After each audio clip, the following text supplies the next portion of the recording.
point that's given by the first speaker of government team. According to the point that's given by the first speaker, she had mentioned that parents just force the children to become something, as the children don't want to become that thing. But what I want to say is only parents just giving advice, teaching, guiding them to become towards something, but not forcing them to become such thing. And for this, I would like to rebut the second speaker point. She had mentioned that children want to learn something according to their curious or because they just want to learn a new thing without any guiding by somebody.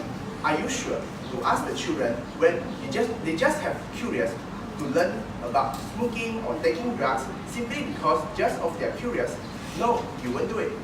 And you have given a point is children normally would like to do something without pressure. They will not be forced by the parents. But again, I want to emphasize parents just teaching them but not forcing them. If a child, I can give you an example. If a children who are really do not like studies or they fail in BM or Sejarah, these important subjects which are compulsory passed in SPM, who are going to guide them?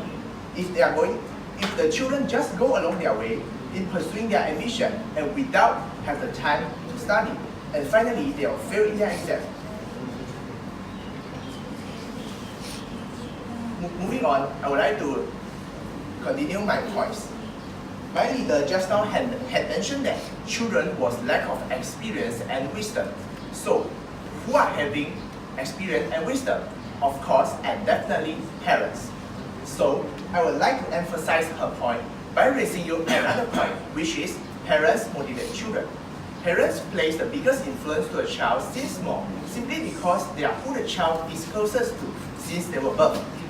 Excluding social cases, such as single parenthood or troubled family, the general families are normally made up of a father, a mother, and their child, living in a single unit house and enjoying the daily routine of what a typical family do.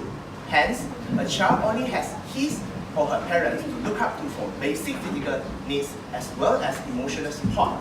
Herein lies the responsibility of parents to motivate their children to behave well and to learn basic lessons. Along the way, parents instill the responsibility to a child where he or she will be function as a member of the society. Ladies and gentlemen, a child will normally accept anything that's given to him or to her without yet realizing the rights and the wrongs. Ultimately, this given advantage allows the parents to teach their children what would be a good and presentable ambition that suits the society they live in today. Simply put, parents get to decide what will their children will know based on the input provided. Additionally, motivations in the form of encouragement would further increase the children's interest and determination towards such ambition. Let me bring forward an example. A couple may wish their children to learn swimming. Thus, they will go in their way to enroll their children in a swimming class, provide commitment by paying the lesson fee, and sending them to the swimming center. And this all giving more support of reinforcement of encouragement. In a nutshell, having to follow parent wishes, children may have it easier to pursue their ambition simply because since all is required for them is simply to be agreeable and stick to the plan through and through. And by the end of their life, these children will ultimately see that that was their parents who helped them to mold their future since they were young. Moving on to my second point, ambition doesn't lead to success. Allow me to paint an example. Being successful is never a short-term process, but it begins with an idea that will change our lives. The successful men and women then take this idea and turn it into their vision. All of them believe that small goals are only stepping stones to achieve a big vision.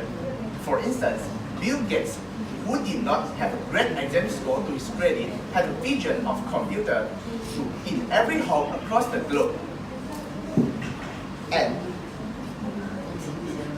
no matter what has happened, he never ever lost that sight of that vision. He then set about achieving by setting himself for small goals that will all eventually stack up towards that vision. In addition, ambition is a figure thing. It makes you dream of unrealistic reach. Actually, as a kid, what I want to be when I grew up is to becoming a super science, which you can't do unless you are normal science first, which you can't really work towards and can only be passed down by the bloodline. Imagine my disappointment as realization hits me. There was a sparring point in my life. Eventually, I created a secondary ambition, one that is more realistic, more in tune with these needs in this 21st century, that is a YouTuber.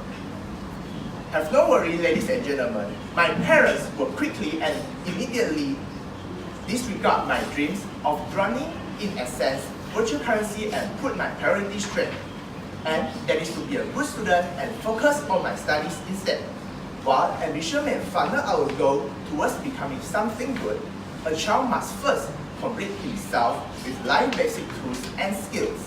With that in mind, the child may perhaps one day reignite his childhood dream in a more suitable environment. Let me raise you another example. I'm sure that Jack Ma never founded in chasing his dream even though past the age of 40. And that is what ingredient of success really is. By having the right mindset and the right knowledge. Obviously, this concludes that children should not have a say in pursuing their ambition, not at such an early age. In short, as the second speaker, I have vigorously shown you that the proof that parents know what are best for their children.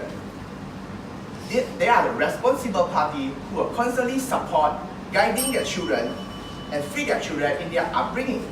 I'm sure that no parents would like to see the disappointment in their children's faces. The government team will continue to paint a picture of lives that children were allowed to follow their dreams, then one day becoming the fine example of success.